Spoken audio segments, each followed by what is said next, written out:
वज़ीर आज़म शहबाज शरीफ ने कहा है कि इमरान खान की गिरफ्तारी के नोटिस अदालतों से जारी हुए और इस सिलसिले में वो कुछ नहीं कर रहे। CPNE के वफ़द से गुफ्तगू करते हुए वज़ीर आज़म ने कहा कि IMF की सख्त तरीन शराइत का सामना है।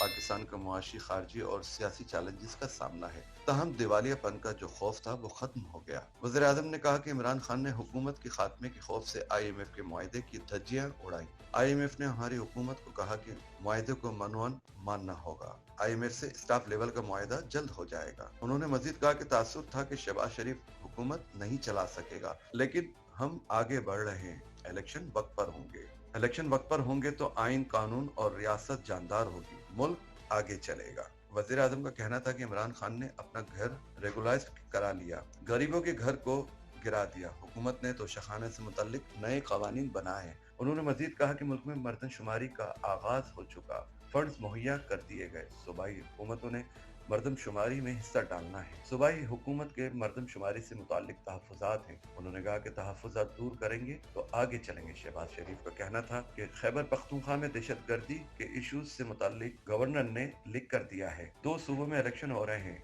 2 में नहीं। इसके नताइज वक्त बताएगा। कोई पार्टी इलेक्शन से भाग नहीं सकती। इमरान खान का जिक्र करते हुए वज़ीर आज़म ने कहा कि एक शख्स खुद को कानून से बालातर समझता है। इमरान खान इस वक्त हमारी बीमारी, बुजुर्गी और लाचारगी का वावेला कर रहे हैं। अदालतों पर धावे और जजिस पर फिक्रे कसे जा रहे हैं। नवाज शरीफ रोज अदालत जाते थे, उन पर जाली केसेस बनाए गए थे। कभी उन्होंने नहीं कहा कि मैं अदालत में पेश नहीं होगा। उन्होंने मजीद कहा कि मैं तो कुछ नहीं कर रहा। गिरफ्तारी के नोटिस अदालतों से जारी हो रहे हैं। एक शख्स जो खुद करता था उसका इल्जाम हमें दे रहा है। आज इमरान खान का कहना है कि मैं ईमानदार हूँ तो सबसे बड़ा झूठ है। इमरान खान ने हुकूमत के खात्मे के खौफ से IMF के मुआहदे की धज्जियां उड़ाई। मजीद वीडियोस देखने के लिए हमारी वीडियो को लाइक करें, सब्सक्राइब करें और बेल आइकन को जरूर क्लिक करें ताकि आने वाली वीडियो आप तक बआसानी पहुंच सके।